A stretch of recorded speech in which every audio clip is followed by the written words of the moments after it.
Good morning, everyone, and welcome to the PMA-CIBC Summit Series. We are delighted to have you with us for what promises to be a very insightful and timely discussion.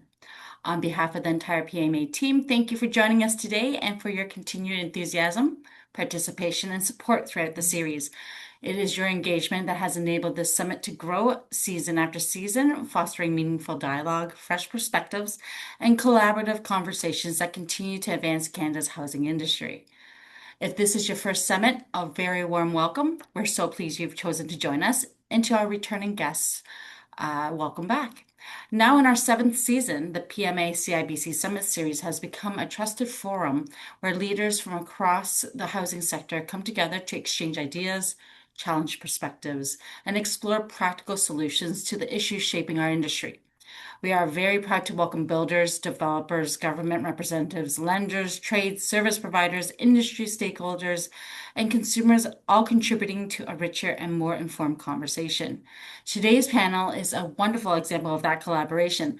We are joined by two exceptional experts in their industry who will share their expertise, perspectives, and first-hand insight on some of the most significant challenges and opportunities facing the market today. I know you'll find the discussion both informative and thought-provoking. We'll also love to hear from you. If you have a question for our panelists, please click the Q&A button and submit it at any point during today's discussion. We'll reserve time at the end of the panel, and as time allows, we'll be pleased to put your questions forward to our distinguished guests. To anyone joining us live on YouTube, welcome. If you enjoyed today's conversation, please subscribe to our channel and click the like button. Your support helps us broaden our reach and continue bringing these important industry discussions to an even wider audience. For those I haven't had the pleasure of meeting, my name is Grace Poon, Executive Vice President of National Research here at PMA Breather, and it is my pleasure to serve as your host again. To set the stage for today's conversation, I'd like to now invite Andy to provide his latest market update. Andy, the floor is yours. Grace, thank you so much and welcome everyone. What an amazing time we are in. I call it the big event tent at the moment. We are facing a series of big events around us at this very, very moment that are very exciting and very, very interesting, particularly as they relate to a confidence boost in the market, the area of most concern to many of us in the new housing industry. Big event tent number one is, of course, the Leafs, the most important thing ever for me. The Leafs have the number one pick tonight at 7 o'clock, so watch for that. That's a confidence booster right there. And big event number two is our guest speaker, Joycelyn, just mentioned to me before we went live on air that she's got a new AI startup and got a big, nice, fat grant from the government to be part of that. So congratulations to Joycelyn. That is a great achievement. In terms of the real big event tent at this moment, there are really three that are facing us in this market. The key one, obviously, it just happened Monday. The rules are in, the regulations are set, and we have the HST relief now effectively put to bed. CRA has taken control of that from an Ontario provincial perspective, and the 13% enhanced HST relief, a tax credit, is now in the books, approved. It's there.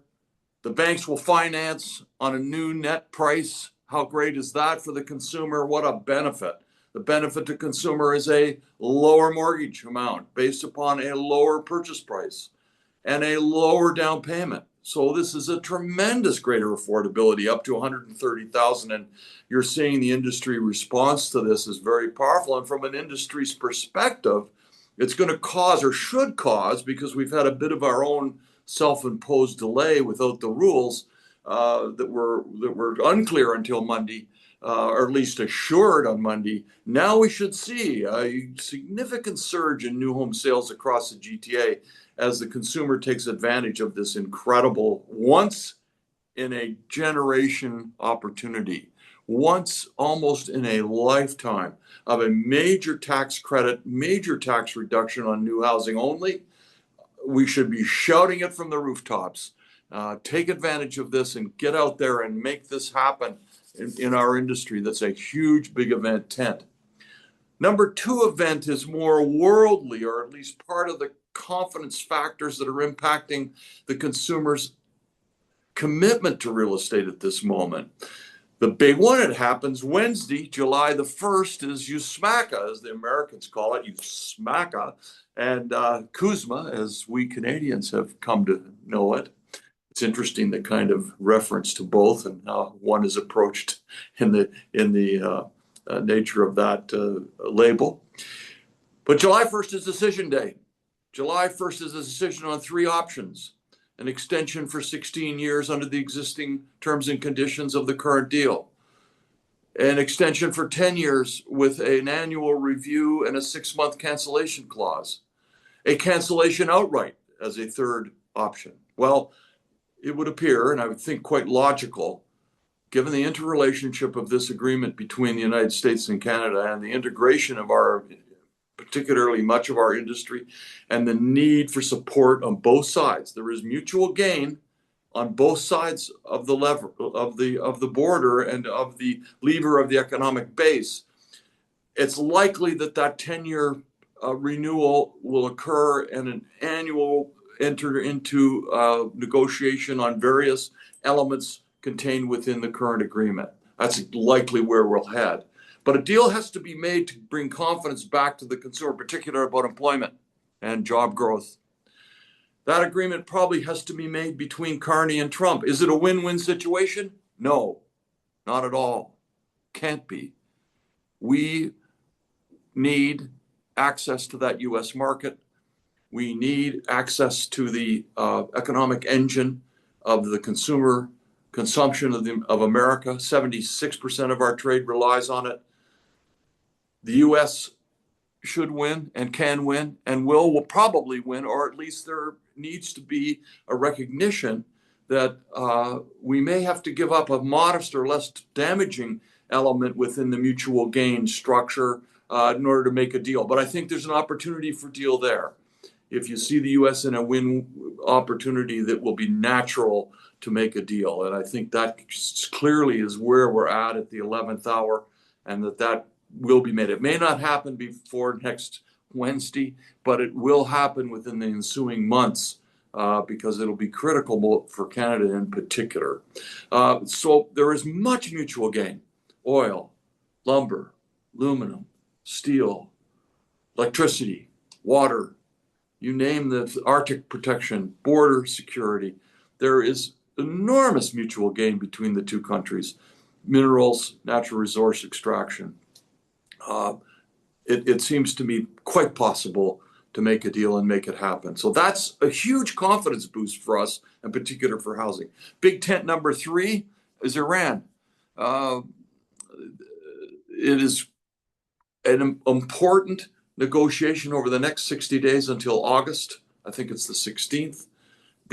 I may stand corrected on that date, but the August final negotiation through this period. Now, is it a 60-day negotiation or a 60-year negotiation? I would suspect to try to make a deal with a terrorist state, as Iran has and as continues to be, is an ongoing forever. There may never be a final and complete resolution with Iran, but the best deal is no nukes, no proxies, and oil flowing. Those three elements, cornerstones of the memorandum of understanding, are the key factors for resolution by August. Once we've got that in play, you have a strong confidence boost within the marketplace. So those are the three areas that are going to impact our housing market.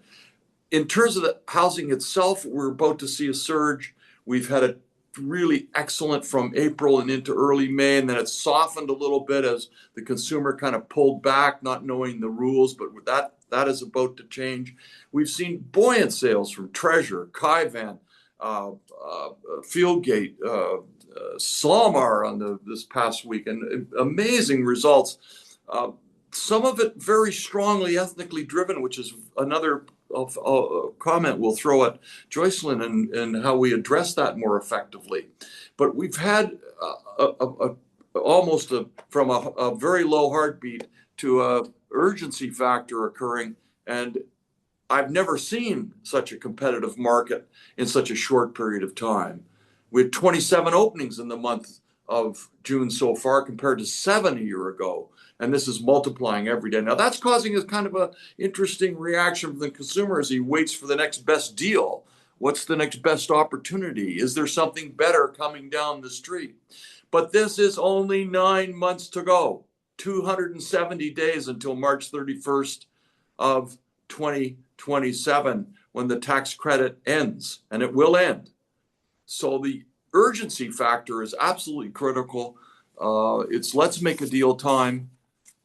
What are your key points of differentiation on one project, product, design, price, and packaging from another? Find those key points of differentiation and exploit and expose. Because a good closer down the street will take that buyer who's now shopping every opportunity that's available. It's a great market ahead of us. It's going to be slow and steady. It's not, it will be sustained. It's not a roar. Prices will remain very, very contained because of supply and opportunity and choice that's in the market. So it's going to be a recovery phase, and it's going to feel pretty good, but it's not overwhelming. So beautiful times ahead. So our subject for the summit this morning really kind of excited me. Joycelyn and Murtaza are two experts in their field, and I've looked at for the first time ever in our country's history, first time in our history that we had a decline in population. 41.4 million dropped by 100,000. Fewer students, fewer permanent residents, fewer conversions from temporary worker to permanent resident, lower immigration targets overall. And the most shocking number of all was 25% of new immigrants who have come to Canada in the last 5 years are leaving. 25% of the multi-millions that came in the period from 2020 to 24 are leaving. It's a very mobile group. They left a situation in one country and in the world to another, looking for opportunity and growth and a new life, dissatisfied with what they found. Now, there's some structural issues here that need to be addressed. And I know Murtaza and Joycelyn will have comments on this. But it's shocking that we've kind of taken for granted the special nature of this country, but it isn't so special anymore. And as a result, we've had this kind of deterioration of population growth. The impact on housing, labor, shortages. Economic growth, job growth and creation is driven in many ways by immigration. Foreign buyers ban. Oh my goodness, this drives me crazy. And I'll just put the one comment out. We're out there beating the drums around the world. Carney's going country to country. We want your investment. We want you to extract and exploit our resources. We want you to build new manufacturing and bring new business to Canada. We want your foreign investment in this country. We need it desperately, but you can't buy a house. Now, how kind of message are we sending? Is this completely ludicrous? I think it's something within the free trade agreement that might get brought to the table. We want the Americans' investment in our resource extraction, but you can't buy a house. So that needs to be gone. It's January 27. It may fade away on its own, but it should be remedied immediately. And we have an emerging ethnic market strength. It's always been there, but it's emerging very powerfully at the moment. If you think of Union Glen in Markham, with over 400 sales in the last 60 days, with a tremendous focus on the Asian community. Wildfield by Salmar 2 weeks ago in Brampton with a South Asian influence, and probably around 100 sales by the time they're done in the next week or so in their conversion from worksheet to a deal. This is an underlying cultural identity and drive that has a tremendous commitment to real estate and is making itself felt right across our GTA. What other cultural identity areas can we identify and make part of this incredible experiment of multiculturalism in Toronto and find ways to unlock the expectation of that multicultural consumer so that not only does he commit to real estate, but stays here by doing so. So we're about to find out. I'm going to put this back to Grace right now and have her introduce our two great speakers. Thank you for participating, everyone, this morning, and I'll be around for any commentary as we go. Back over to you, Grace. Thank you, Andy. And as Andy said, the GTA is one of the fastest growing and most diverse regions in Canada. Population growth, immigration, and changing household structures continue to shape and reshape the housing demand. But understanding that future of housing requires more than just numbers alone, today we'll explore both of the human and demographic dimensions behind this transformation. And we'll discuss how we can better meet that growing demand for our housing in our region. And we have today, it is my pleasure to introduce our first panelist, Joycelyn David. Joycelyn is the founder of Toulon Tech, an innovative startup developing the world's first cultural intelligence AI infrastructure designed to help global industries better understand and serve diverse communities. She also brings more than 2 decades of experience in multicultural marketing and product development as founder and CEO of ABC, a multicultural marketing agency that has partnered with Fortune 500 companies around the world since 2003. She is also the author of the #1 best-selling book, The Multicultural Mindset, published by Advantage Media in the partnership with Forbes, where she makes a compelling case for cultural intelligence as an essential business capability in today's global economy. Joycelyn's leadership and impact have been widely recognized, and she was named one of the most influential Filipinas in the world for thought leadership in 2022. And her companies have been recognized by the Globe and Mail's report on business as among Canada's top growing companies in both 2023 and 2024. Beyond her entrepreneurial work, Joycelyn is a passionate advocate and thought leader, serving on the boards of the People of Color in Advertising and Marketing, the IAB Canada DEI Committee, and as president and chair of the Multicultural Marketing Alliance Canada. She is also a sought-after speaker and guest lecturer, sharing her expertise on innovation, inclusion, and the future of cultural intelligence. So we are very privileged to have and very happy to have Joycelyn here today. Furthermore, it is also my pleasure to introduce our next panelist, Professor Murtaza Haider.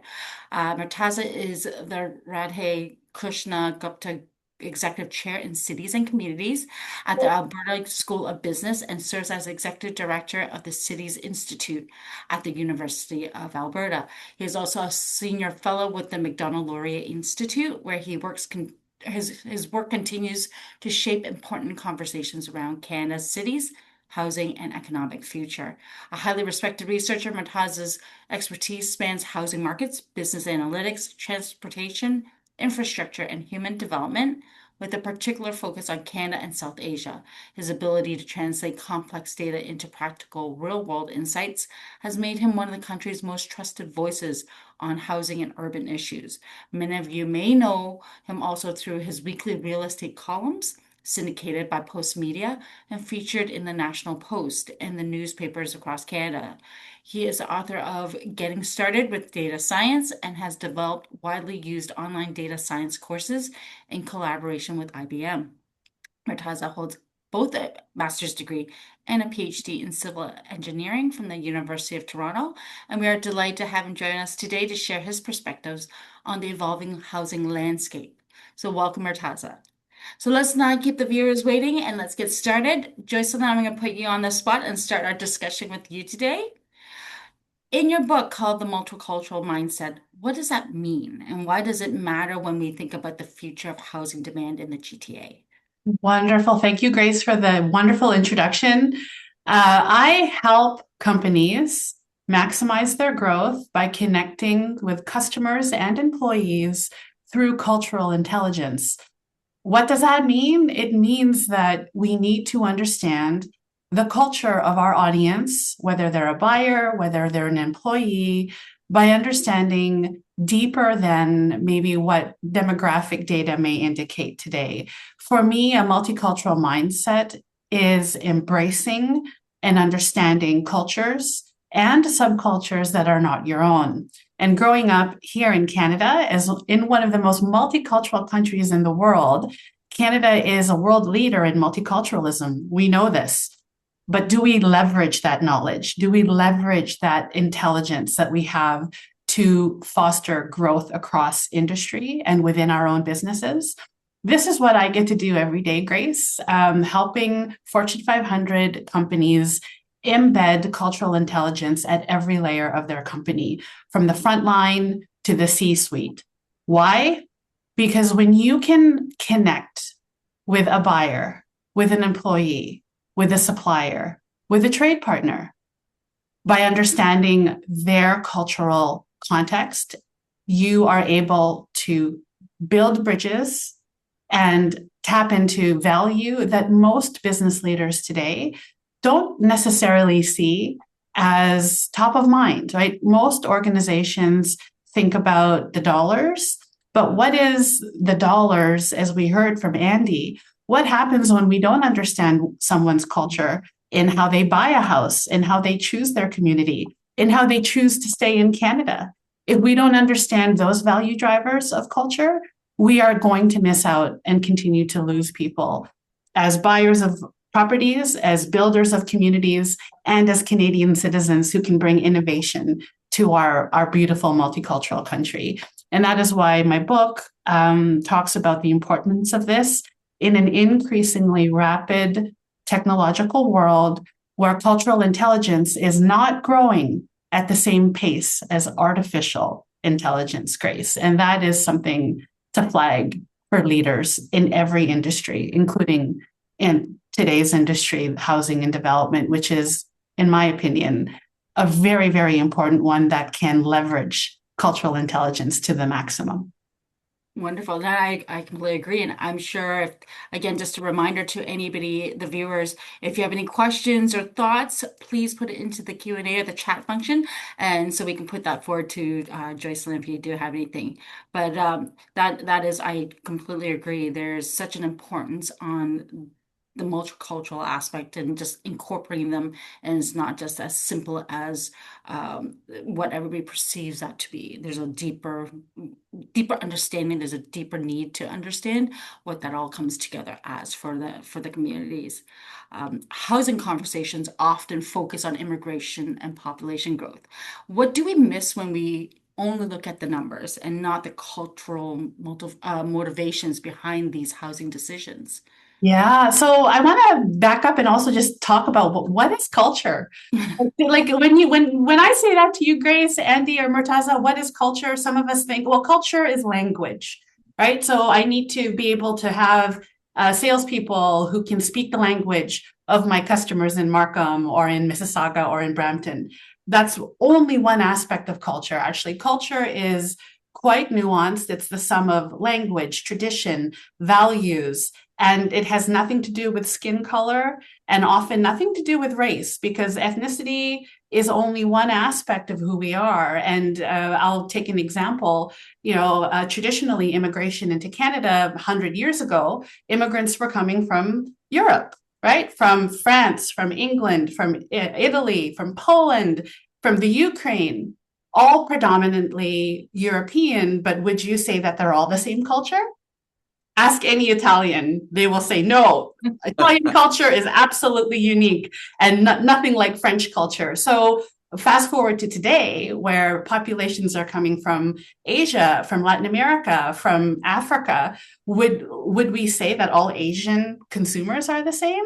No, culturally, we buy and are informed by our values as people, and that's often coming from where we were born and where we were raised. And that's why when making decisions about home, where to live, where to grow, where to stay with my family, often intergenerationally, not understanding these cultural values that go beyond the surface level is the missing opportunity. And so what I love to do with brands and companies who want to tap into that is we dive deeper into the data. We dive deeper into what I call the multiverse of data to pick apart what does this mean when you look at demographic data and, I don't know, financial literacy data and the ability to borrow or not borrow if a community has faith-based restrictions on borrowing interest in order to buy a home. These are all factors that we can consider. And I really encourage all of my clients to go beneath the surface level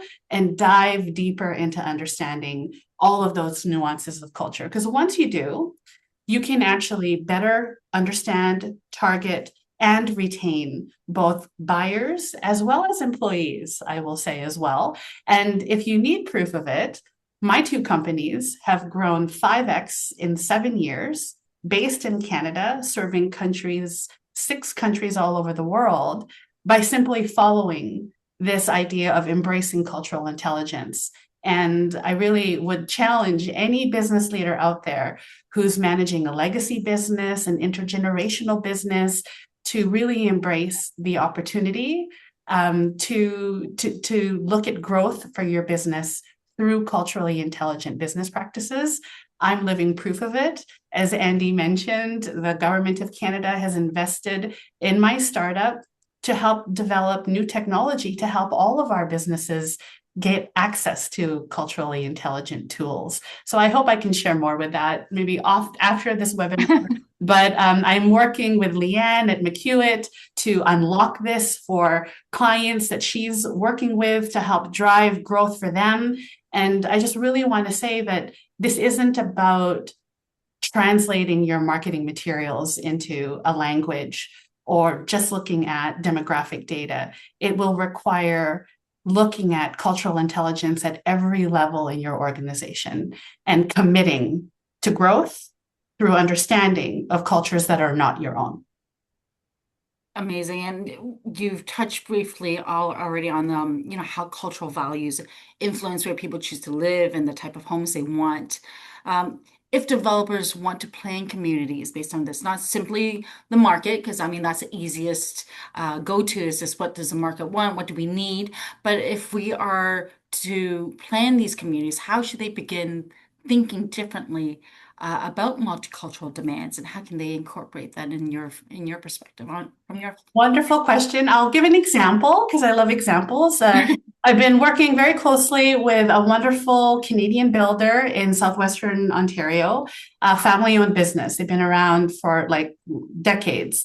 And when they approached us, they had a simple ask, like, how can we attract more buyers? Because we're seeing demographic changes. And we began the conversation by saying, absolutely, we can help you attract new buyers. But first, let's step back and look at your infrastructure. Do you have the knowledge within your own leadership team? Do you have representation of the communities that you intend to attract and serve? Embedded in your sales process, embedded in your marketing teams, embedded in your frontline partnerships with other suppliers or trades. I heard Andy talk a little bit earlier about recruiting and how labor is a big issue. Or how are you fostering more diverse hiring, to also build, within the communities, the very communities that you want to attract. And so part of where to start is not to start at the go-to-market stage of talking to diverse and multicultural communities. You actually need to look inward first and ask yourself, do we have this capability and knowledge internally at the C-suite, at the management level, at the frontline level, at your actual labor level of being able to manage all of your workers? Once you've done that inward, like honest assessment, we call it a cultural intelligence audit. And this is actually what we do for a lot of companies. We help you audit, just like a traditional auditor would look at your financial books. We look at your cultural intelligence markers and we help identify where you are maybe low on the index or where you can improve. And generally, Grace, that's the best place to start. You have to look introspectively before you can have that strong foundation. Just like when you build a house, you can't slap on doors and paint if your foundation is not strong. And this is where AI is an accelerant in this. I often describe AI like a hammer. You can use it to build a house, or you can use it to hit your head out of frustration. You can use it to, potentially harm someone. And in all of those cases, the hammer, it needs to be put in the right hands of the people. And that's what companies can decide to do by embracing technology like AI that is culturally intelligent, to use it wisely and ensure they're putting it in the right hands of master builders, as opposed to people who are still maybe not equipped with the tool. And it's the same thing for cultural intelligence. And obviously, where I recommend all those listening today take a cultural intelligence audit. If you haven't done one, just call me and Leanne, and we'll be happy to help you get that started. Thank you. And I Can I just agree. jump in Yeah, for 30 seconds? absolutely.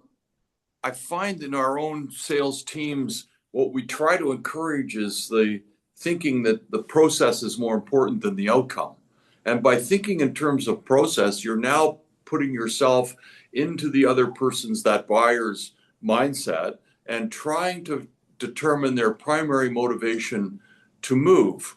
What are their likes, dislikes, satisfaction, dissatisfaction where they are, and why are they considering even a move at this time? What that puts us into is a better understanding of their cultural motivation, because that will come out in the discussion and the process as you take a buyer through his journey of discovery to buy a new home. What I worry about is, or what concerns me is, we tend to get stereotypical.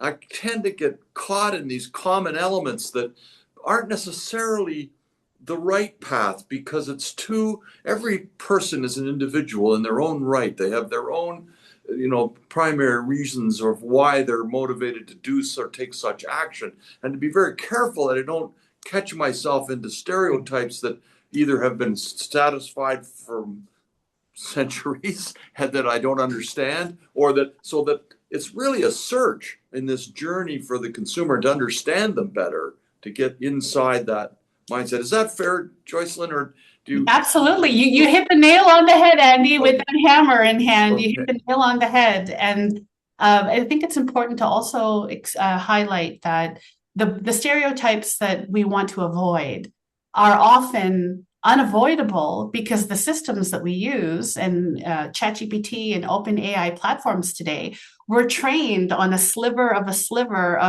the world and are actually perpetuating more bias than removing of bias today. And so that's why, part of my mission is to help bridge that gap, Andy, and ensure that builders, real estate developers, leaders of those companies, when they want to be correct, when they want to represent correctly, that they actually have a solid foundation that's not a sliver of data, which is what we see today in AI. And that's why AI for all of us is important, but using it wisely to help build our businesses, build our communities, is super important to your point. And we want to avoid perpetuating stereotypes, not necessarily what we see today.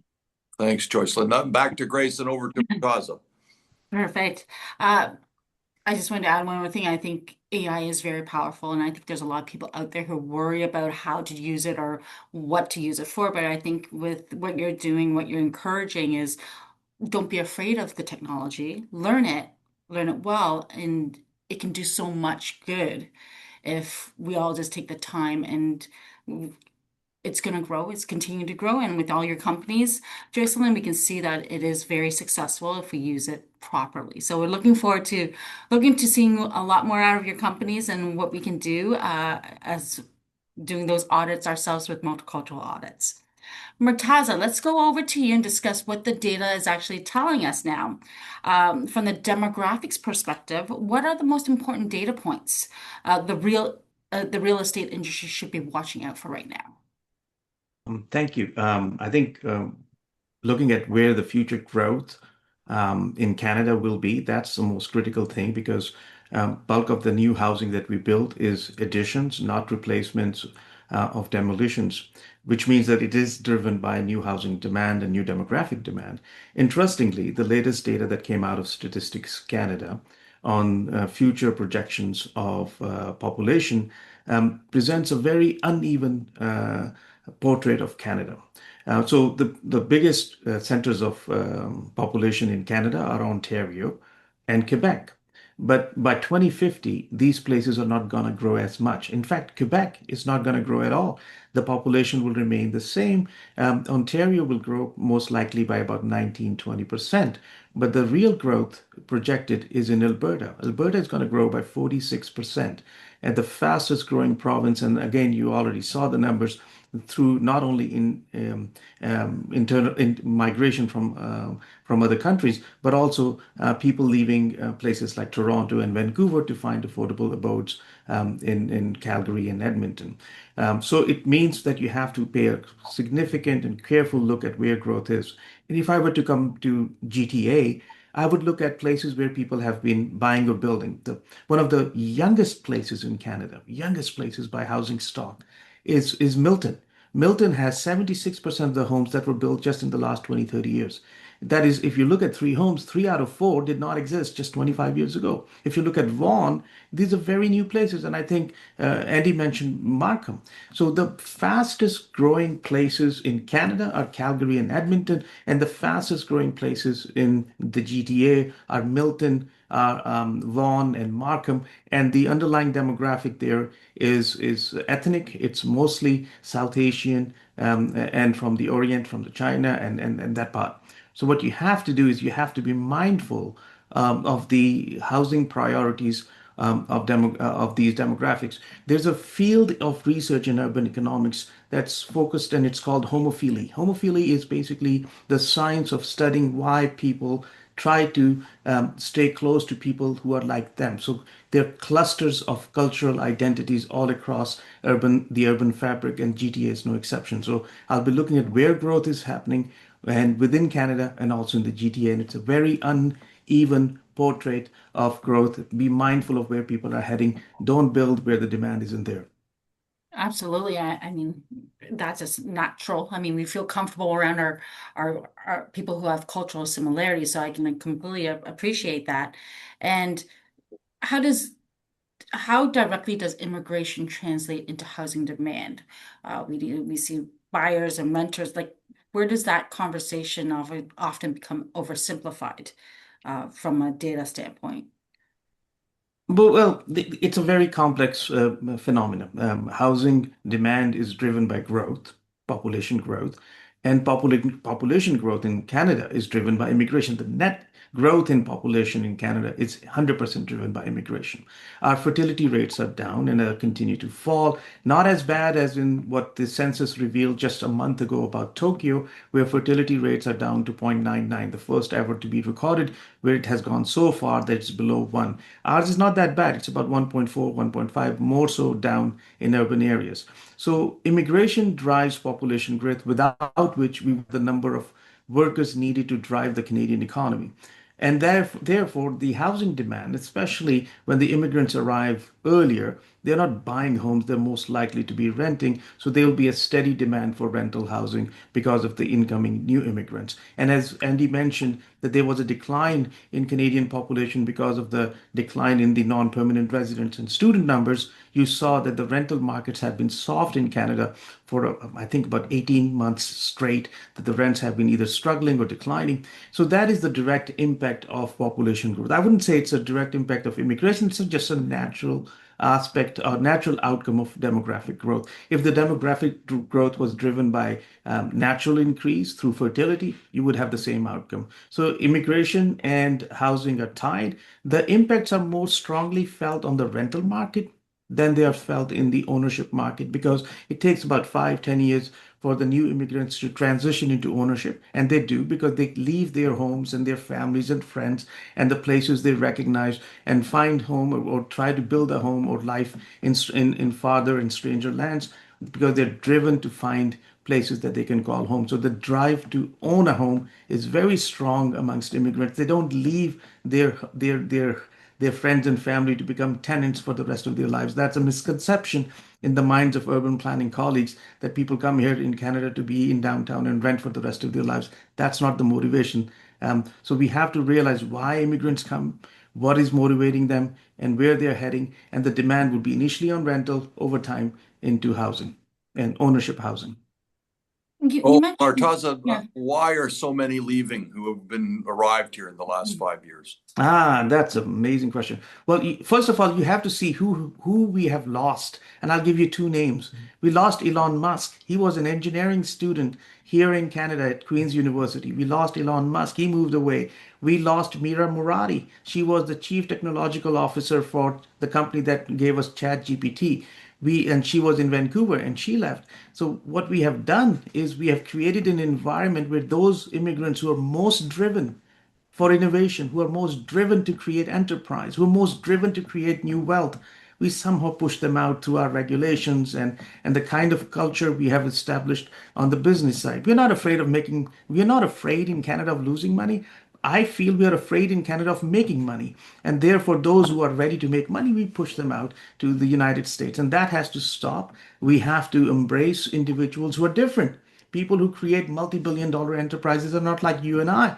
They're driven. They can't sleep. They are so focused to grow. And we have to create the culture. We have to create the taxation environment that is conducive. And I think Canada's taxation environment is reasonable. It is not as bad as in Europe, but it is not as great as in the US. But it's in the middle. But what we also have are other endowments, universal healthcare, excellent public schooling. We can actually keep people here and allow them to grow their businesses. We have to just be a little bit more aggressive in chasing the talent. And I think that is critical. There's a very small cohort of people who create enormous amount of wealth. And if they are in Canada, we should find ways to stop them and keep them here. Can you jump in Uh, on this one too, Grace? yeah, Because absolutely, it's please. a great question Andy asked. And for my clients in the financial services sector, as an example, who are also seeing a decline and the trend, I think the new immigrants who come to Canada, they're highly educated. They have cash in their bank account. They come chasing the Canadian dream. And then the Canadian dream lets them down when they are told you're not credit worthy. You need to start over.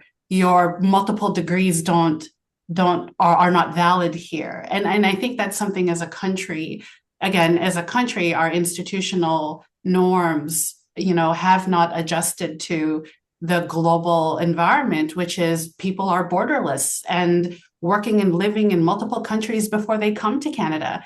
How do we value somebody who brings that international qualified experience with money in the bank and the ability to start enterprises, as Murtaza said, and they're met with a subpar Canadian dream, and then within 5 years say, "Peace out, I'm out of here. I'll go somewhere else." I certainly don't want that for Canada, the Canada that I grew up in. But I also recognize that the brain drain has happened before in Canada, and I hope we can learn from that as And well. I was about to say the same thing. So great minds think alike. Like the whole brain drain when, BlackBerry way back, when BlackBerry was starting up in the whole Kitchener Waterloo area where they had all this talent, and gradually it was between Silicon Valley and Waterloo, and we saw so many people leave Canada who were Canadians and emigrated to California because of that opportunity. And again, the same effect from immigration from abroad, internationally come over, like you mentioned, Joycelyn, with high standards of education, licensed to be doctors, nurses, engineers, and everything under the sun, but they come over and they're not qualified anymore. And we've all taken Ubers, and you speak to a lot of Uber drivers, and they have incredible qualifications, but it's just not allotted. They're not allotted that value for what they're licensed for. So it's a big shame, and it is very sad Got to to be see that. fixed. Got to be fixed. What Gotta about be household formation, Murtaza? Oh, Is that that's a very interesting thing. I mean, I have to mention John Meeran, who was my professor at the University of Toronto, perhaps the only professor in Canada who actually focused on headship rate. That's a rate at which households are formed. And it's a very critical thing. It's a very interesting thing. There are two or three trends that I see happening here. Now, first is that started in the US that because of higher housing costs or because of other factors, younger adults between the ages of, say, 18 and 35 have been staying with parents much longer than before. And the more longer they stay with their parents as adult children, the less is the headship rate. So the rate of new household formation slows down, and and because of that, the demand for housing goes down. So that has been happening all across North America. I wouldn't say it is driven by housing prices alone because it was first in the United States where they found out, Pew Research Center found out about 10, 15 years ago that the number of young adults living with their parents then by themselves or significant adults was first time much higher than what it had been over the last 100 years. And in the US, not all housing markets are expensive. There are many affordable markets there. So there are other cultural trends. But the rate of household formation is critical because that is the natural growth in the demand for housing.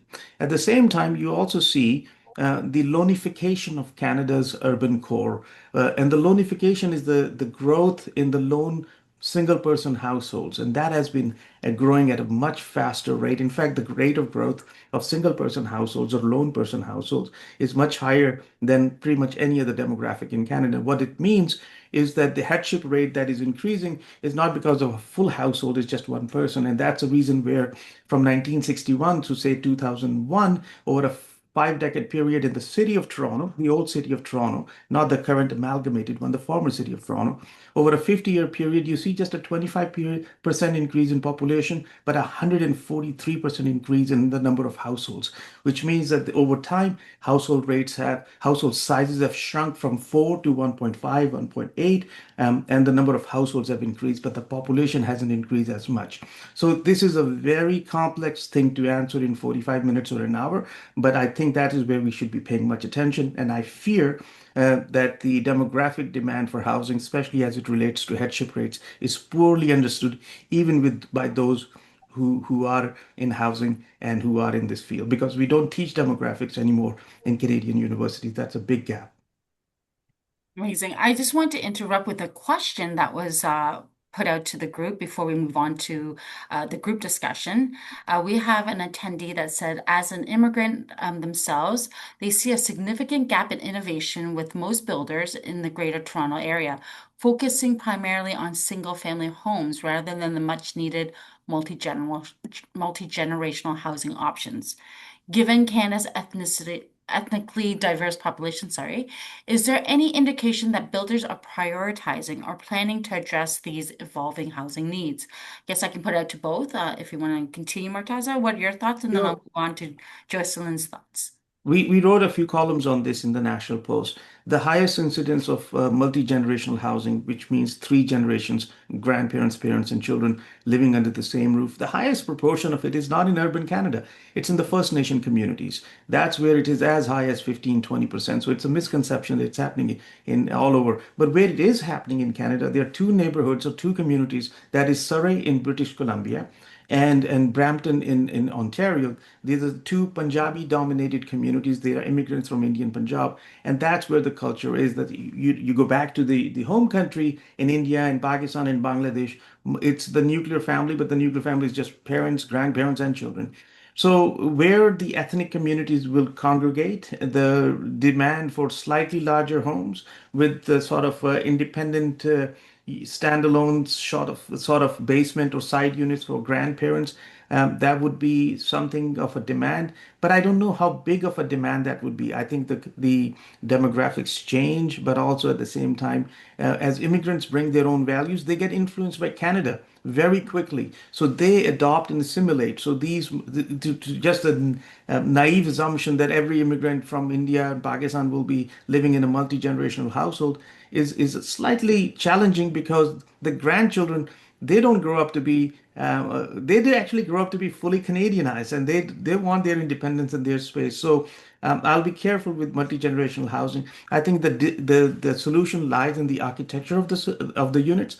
If we design units to be in a way, and I think Derek Lobo, a good friend, has been talking about this, that when you're designing new homes, make sure that you start with the basement as an independent unit. Design it to be an independent unit and make the separate entrance and make it put in the laundry and kitchen there so that if there's a need to rent it out or for the grandparents to move in, you have that option. So from a design perspective, I strongly favor having those options available, because even if the grandparents don't move in, a young couple who owning a house, a young family can rent the basement and have a secondary source of income. Amazing. Joycelyn, your thoughts on Yeah, that? I would just add excellent points from Murtaza, which is, don't make assumptions, multi-generational and very multicultural families as well. So I think one thing that builders can do is also maybe zoom out, from the product and the single and the property itself, and zoom out and look at the community, right? And so people live where they want to um, feel like they have a community. So I want to be near my church. I want to be near a great school, and I want to be near the businesses that I want to support. And often, at least with my clients who are developers, they're doing great work to zoom out to look at the entire community concept, right? And making sure that it's not just walkable, sustainable, and livable, but that it has culture embedded in it. And one of my other clients is like specifically building elder care, senior, independent, and assisted living property, for the Chinese community. And ultimately, like they have an entire pipeline of properties that follow the community culturally through independent living to assisted living. And if you think about that for new immigrants who come to Canada, well, what does that pipeline of product portfolio look like for them? And I think that's an opportunity for the builders who aren't thinking this way to think that way and think of product pipeline built around community, but also at the same time are not stereotypical and making assumptions, as Murtaza said, because within one generation, you'll have a multicultural Canadian family. Amazing. Well, we know immigration will continue to fuel growth. That's not a surprise. Is the GTA planning for the population we actually have today, or are we still planning for the population we used to have? Why don't you continue, Joycelyn, and then move to Murtaza? Yeah, I mean, I didn't grow up in the GTA, actually. I grew up in Western Canada in Edmonton, which is, I think, Murtaza, you got some connections to the U of A, my alma mater, and in my time in Alberta, like ultimately there was very limited options, but cost of living was a big factor. And I think for a lot of people in the GTA today, the exodus outside of the GTA to places like Milton, to places like Ajax and Pickering is to look for lower cost housing and lower cost of living, but they are still attracted to, the community. Like they want to be able to go to their temple, or they want to be able to go to the favorite strip of restaurants and businesses that they want to support. But do they want to commute, from, Ajax all the way to Brampton, to support that? And then this is where practicality, I think, comes in, that more and more people will choose community and cost of living first. And I think that's what will drive more exodus out of the GTA. And as somebody who moved into the GTA, I'm kind of doing the opposite, but that's different because I came to run a business. And with all of my team now remote all over the country, more and more of them, who are all mostly immigrants to Canada as well, less than 5 years here, are choosing to relocate outside of the GTA for the same reasons I mentioned. And working and living in middle of Canada, Saskatchewan might not seem like fun, but if it's half the price of a unit, then they might find in Brampton or in Mississauga, that's where And why financial not? sense kicks in. So those are some of the things I'm seeing, Grace. What about, Sorry. for example, are there areas of housing design or community infrastructure that we should be thinking about, Murtaza in particular, and then to Joycelyn, that we're missing, that we're not creating? We talked about finished lower levels, the built-in nanny suite, or perhaps even a move down cash out market for the grandparents and that kind of thing, or rental accommodation. Are there other elements of housing design that we should be thinking about, and in the community infrastructure itself? I think there's elements there for understanding that there's a difference in how demographics are shaped even within the city. You could see there's a call for missing middle housing and transit-oriented development housing. And there will be a lot more focus given that the government is leaning towards these entities. But I would again say that exercise caution. The what is missing is that you will end up building these units and then realize that the families were not there because the unit sizes were much smaller, and the families the housing that the families desired was much larger. So what does it mean? It means that the type of housing that families need, that is not being built. And if you just look at the last 25 years of housing building in the city of Toronto, not in the Greater Toronto Area, in the city of Toronto, it is predominantly the apartments and condominiums. I think 85% is multifamily housing. What does it mean? It means that the addition of families to the city of Toronto would be a very difficult task because we are not adding single family homes or homes that are conducive for single families. And when you don't do this, when you build multifamily housing, then you're also not building ice rinks or soccer fields. So the community infrastructure that is needed to raise the next generation of Canadians, ice hockey, soccer fields, community centers, public libraries, they're also missing in the very urban core. I mean, everybody says that Toronto is a very green place, the downtown Toronto. I've worked in downtown Toronto for 20 years. It's all paved. It's all concrete. There's not green. It's so fake that even banks have put butterflies painted on their glass there because there are no butterflies, real butterflies, right? So we have to acknowledge this idiotic obsession with the kind of planning that we have pursued. If we want to grow as a city, if we want to move forward, we have to make housing affordable and welcoming to families. And that's the challenge most cities will face. Cities that are welcoming to families, Markham, Milton, Vaughan, Suburbia, they are seeing growth. Edmonton, and Edmonton is growing so fast; it's unbelievable. And it is you can, and there's a culture, planning culture too. If you come in with a perfectly correct application, they have AI. They receive the building permit application in the morning, run it through AI in the planning department, and you may walk out with a permit at the end of the day. That's how efficient they are. And until a few years ago, maybe 2 years ago, it was taking up to 3 years to get a building permit in Toronto for a high-rise building. So we have not just demographic demand and whatnot, we have also planning cultures that need to change. And we don't talk much about it, but there's a humongous need to change the planning cultures to make it welcoming to growth rather than saying we are the gatekeepers and we are the ones who are going to erect barriers. So that's a thing. Cities that erect barriers don't grow. Cities that don't welcome provinces, cities that don't welcome immigrants, they don't grow. And growth will find its own place. And that's in the prairies right now, Saskatchewan, Manitoba, Edmonton. They're the fastest growing places in Canada now. Well, that's probably easier for me to get a permit for a nuclear power generating plant than it is for a building permit for something within existing neighborhoods. If you look at communities historically in Toronto, particularly, I point to places like Rosedale or the Annex, and the mix of housing form in those communities is absolutely remarkable. You walk those streets, and over time, over 125 years, now maybe 150 years, you've had a significantly interesting mid-rise product, intensification that is not, 30-story point block towers, but beside old mansions that were at one time rooming houses, went back to single family, and are now back to a multi-unit housing form.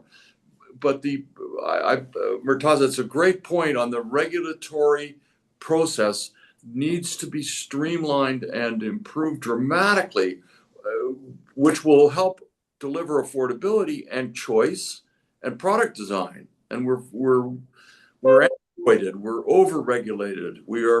That is part of the solution here in trying to attract and maintain a country as glorious as we have. But there's a lot of factors we've talked about here, from taxation to innovation to business opportunity, and allowing that new immigrant, for example, to become instantly licensed in the field that he left and exploited, as opposed to driving Uber. These are a combination of factors that are all deliver great housing options, but we're clogged. Our arteries are clogged. We can't get through this the system in the current environment. So Commentary. Andy and Murtaza have given their thoughts on how planning, development, policy, and community design needs to change or how it should change in the next decade. Let's hear your thoughts before we wrap up. Joycelyn, what your thoughts are on this whole issue? Sure. My mind immediately went to what I do for my clients, which is when you're clogged, when things aren't moving, what do you do to unclog is you need to change your point of view. And so I feel like this is where embracing a culturally intelligent mindset might say to our planners and developers, have we studied what homes and communities look like in Asia, in China, in India, to understand what the baseline is for the customers coming in? How can we take a little bit of what they are comfortable with there and introduce in elements here in the product design? And I use this example with other industries. When you get stuck or clogged, you have tunnel vision because this is how we've always done it as a business, or this is how we've always done it institutionally in Canada. Unclog that by getting a plunger, taking yourself out of your environment and go and look from a different perspective in a culture that's not your own. And have you ever seen the properties in like places like the Philippines where my family immigrated from 50 years ago? Properties are so like different, and planners, urban designers, developers, you can learn so much by looking outside of our own border. And that's the advice I might leave. Everyone needs a giant plunger. I love it. To unplunge our brain out of our tunnel vision, Andy. It's a very strong metaphor, isn't it? It's a perfect one. And thank you both. As we conclude today's panel, I really like to send a heartfelt thank you to Joycelyn, Murtaza, and of course Andy for sharing such valuable insights and fostering such a great conversation on immigration, demographics, and multicultural impacts to our housing market. And now it's time for our prize draw, courtesy CIBC. First one is Dan Welton of Welton Properties. So congratulations, Dan. Next one is Bob Stewart from Pinevest. So congratulations to Dan and Bob. If you're interested in getting involved with our program or would like to explore sponsorship opportunities, we'd love to hear from you. A special thank you to our title sponsor, CIBC, our event producer, McEwitt Partnership. Leanne, thank you so much for all you do. And our valued supporters, Build, Aria, Next Home, and Reliance. Most importantly, thank you to our audience. Your ongoing support each month is what makes this all possible. As the PMA-CIBC Summit Series takes a break for the summer, I'd like to wish you a wonderful Canada Day, a relaxing and enjoyable summer, and many opportunities to spend time with your family and friends. Thank you again for joining us today. We look forward to welcoming you back in September for another season of insightful conversations. Until then, take care and enjoy your summer. Thank you. Thank you. Thanks, Murtaza. Thanks, Joycelyn. That was awesome. We should invite you back for more in depth. It's hard to put into a 1 hour session. You were marvelous, and the intelligence factor, not artificial but real. Thank you. My pleasure, and thank you for having me. I'd be happy to come back anytime. Really appreciate it. Thank you so much. Take care, everyone. Take care. Bye-bye. Bye now. Bye.